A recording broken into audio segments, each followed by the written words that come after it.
to the Fishbowl Radio, everybody. My name is Chief here, and joining me today is Jalen. We're doing our Louisiana Ragin Cajun baseball Sunbelt Conference tournament preview here. Jalen, the Ragin Cajuns, they won the regular season Sunbelt Conference title, and they got a 2 out of 3 against South Alabama this past weekend. Game 1 was kind of close. Game 2, they got blown out, but then they blew out South Alabama Game 3. What you think about this upcoming Sunbelt Conference tournament for them? They also did win a bunch of Sunbelt Conference awards as well. Yes, they did, Chief. Yes, they did. There are a lot of awards actually, especially in the one that we knew at the beginning of the year, preseason Sunbelt Player of the Year, who actually was the Sunbelt Player of the Year, Kyle DeBarge. Congrats to Debo. I think it's the Cajuns are playing their best baseball right now. I know they did lose to South Alabama in the second game, 10-0, but it came back and won the series, beat them 13-3 to end the regular season off on a good note. Regular season champs, I think they'll also be tournament champs. I do think there are a few teams in the Sun Belt right now that can give the Cajuns a run for their money, but I think at the end of the day, the Cajuns are gonna, well, they're probably already out there in Alabama as we're speaking, but out there in Montgomery, they're going to come out and leave out with the win. I think they're going to be the regular season and Sun Belt tournament champions. So for the first team, all Sunbelt team, and the Cajuns have, let's see, they have 5 of them represented in the all Sunbelt team. 1 on second team and 4 on first team. The players are Kyle DeBarge, LP Langman, Trey LaFleur, Chase Morgan, which in second team, Andrew Hessman. Andrew Herman. I can't see, guys. Man, I'm losing my mind. Okay. Anyway, so with that here, Chase Morgan won Freshman of the Year. That was one of the honors that they had. Kyle DeBarge, like you mentioned earlier, won Player of the Year for the Sun Belt here. And Pitcher of the Year, LP Langman. It's the 7th time in program history that a Raging Cajun has won that Pitcher of the Year award, which he definitely joins an elite, staple there. And, Matt Deggs won the 2024 Coach of the Year award as well. So lots of awards that go around for the Cajuns. They definitely did a lot of good work here, win the Sunbelt regular season title, like we mentioned before. And as they're heading into this championship tournament here, they won this tournament back in 2021, and they got to the championship final last year. Yeah, I think they made it last year in that regard there. So we'll see what happens here in regards to that here. But how do you think the Cajuns are going to do here, Jalen, with Matt Deggs and all them heading into the Sunbelt Conference tournament? How do you think that will unfold for them? Matt Deggs, like he said, 2024 Sun Belt Coach of the Year. I think he's going to have his team ready. I think that this Cajuns team, now they won't host a regional, but I think they can give a team a run for their money. Like, I would not want to play this Cajuns team in a regional, even if I am the home team for one of these top teams that would be hosting a regional and a super regional. I would not want to play the Cajuns. The Cajuns, like I said, are playing their best ball right now. They almost gave up the Sun Belt lead right there at the end of the season. I'm gonna say almost, but at the end, they won it outright. Some people lost when they needed to lose. Cajuns won when they needed to win. They had to take one against South Al. They did it. So congrats to them, especially for that. Because winning the regular season isn't easy. Winning the conference tournament isn't going to be easy. But if they can go out there and win the conference tournament and whatever it comes selection day and the committee puts them against one of these host teams, I would not want to play the Cajuns. I really would. I think the Cajuns can upset a team. I think they could win a regional and get to a super and make some noise. Yeah, I like to make a correction on what I said. I said 2021 is a slip of tongue. It's 2022 that they won their last conference title, because I was like, that doesn't seem right. Also, I started thinking, I'm like, okay, 23, they made it to the runner-up, and that was one of those that, you just kind of like, okay, they lost to the Miz that one. And that's something you got to look at here. So looking forward now, we have to kind of play mix and match who we think they're going to play against here based on how this schedule is going to go. You got number 7 seed Coastal Carolina taking on number 10 seed Georgia State in a single elimination game that they got going on here. So I think Coastal is going to win that one for the game 2 because the Cajuns going to take on the lowest seed in that tournament. So they're going to be playing either Old Dominion or South Alabama. That's an 8 seed and a 9 seed. So I got South Alabama winning that one. I think the Cajuns will end up playing a rematch against South Alabama on Wednesday. They'll take on the lowest seed winner of round 1. So I do think the Cajuns will beat South Alabama at 4 o'clock because these tournaments wear out your bullpen because for like South Alabama, you're like, for example, they're gonna be playing Tuesday. They're gonna be throwing they're probably their best arm on Tuesday, just so they can advance and stay in the tournament here because you want to try to you're trying to audition here basically for the NCAA tournament if you get a good enough run and maybe win the whole entire thing because it can help your RPI. That's what really helped the Cajuns out a lot last year, as they're one of the last 4 teams in the tournament last year. When you look at that here, because they had a very good run through the conference tournament here on Fishbowl Radio, we were talking about this kind of stuff here last year when it got down to the nitty gritty of it. But the Cajuns here, they're going to make this tournament, I think, because if you look at it right now, RPI wise, the Cajuns are sitting at 36. They're going to get in. I think they're sitting in the catbird seat here. Very good, right? If you're under 40, you're gonna be doing pretty fine. They have 40 wins, 40 and 16. I think they'll be all right. So if they beat South Alabama, which I can predict they will, they would go to they're the winner of game 5. So let's see where they go down. They go to game 10, take on the winner of game 6, which will be between James Madison and Georgia Southern. So like I said, I think the Cajuns would beat both these teams, no matter who won there. I see the Cajuns making a really deep run in this tournament here. The one team that scares me is either Southern Miss or Troy, because I think them two would be the ones that they would have to really watch out for, which, they finished way up there in the standings here, along with the Cajuns here. Because it seemed like Troy was swinging a hot bat a couple of weeks ago. They have cooled off a little bit because they lost to Texas State. But just seeing who wins that one there. Let's see, game 10, winner of game 10 would go on and play Saturday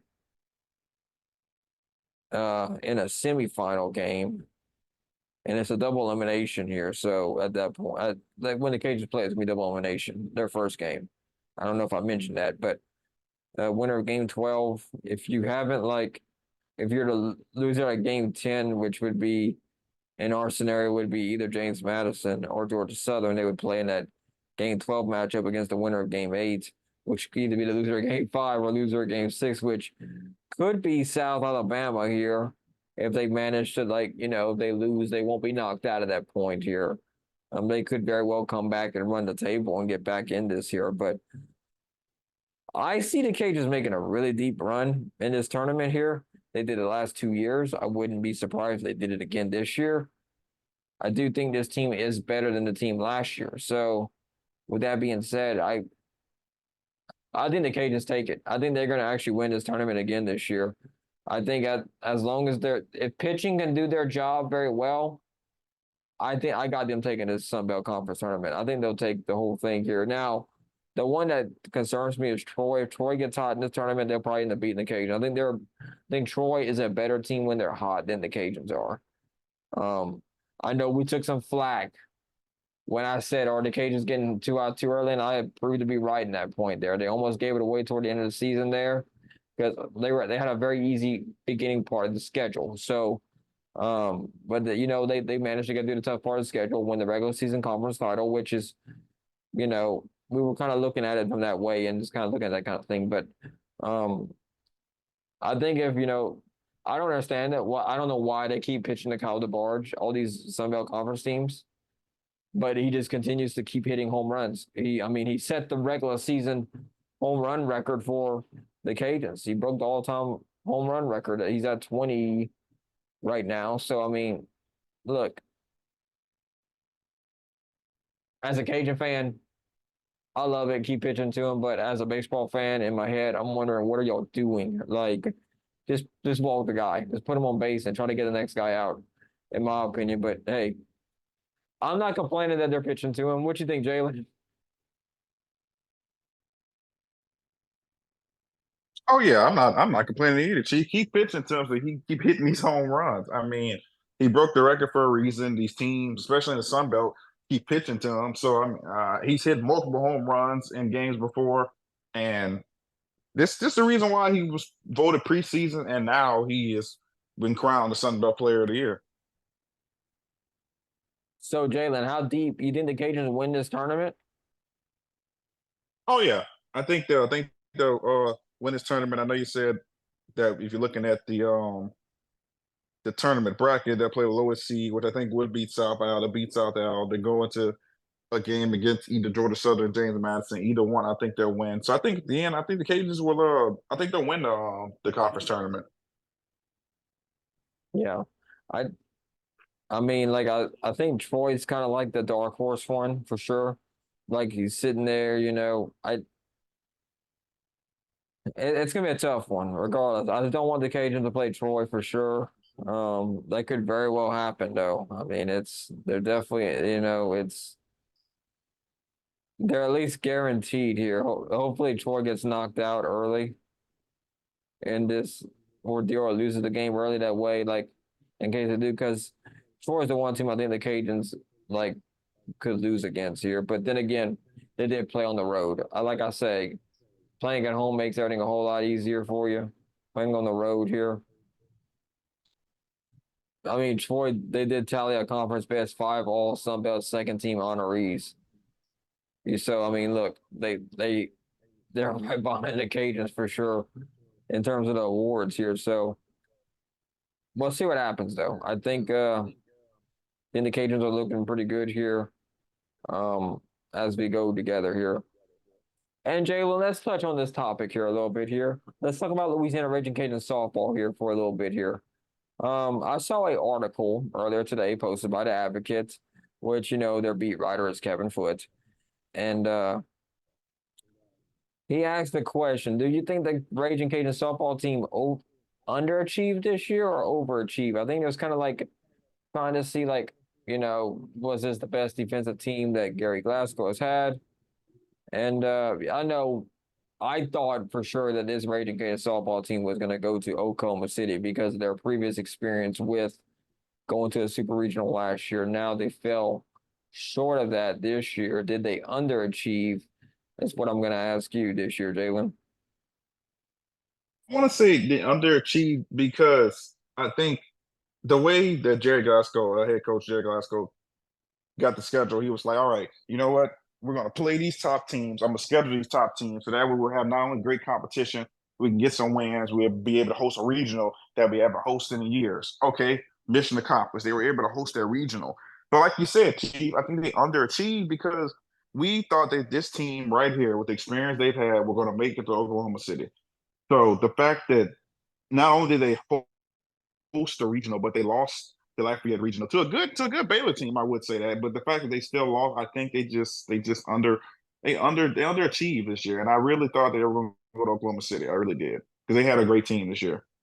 Yeah, it just seems like the defense had miscues all year long. That was one thing that plagued this team. We kind of labeled them Jekyll and Hyde for a little bit there with how their defensive miscues were. But they did have injuries. There was a certain short period of time where uh Valdez was hurt. Um Lauren Alfred out for the year with you know, and I mean like and then I mean Sam Rowe did very good in her, um absence there. But when it got to it seemed like when I was at the game Saturday afternoon, it just seemed like I could feel it in the air that a team was like pressing a little bit here. Granted, you blew out your opening game of your regional, and then you go to that game against Baylor, and you're riding this kind of high that okay, look, we basically run ruled this last team here, and then, you make one mistake, Baylor gets on the board 1-0, then the panic starts hitting in your head, and you're like, okay, what is going on? I can feel it through the pitching, I can feel it through the defense, and you straining to make plays. And you don't need the strain when you're down 1-0. I mean, it's a long game at that point here because like there was a play they threw to Sam Rowe at first, and she just drops the ball. Like it would have been an out if she would have caught it. And Valdez throwing the second whenever the obvious out was first.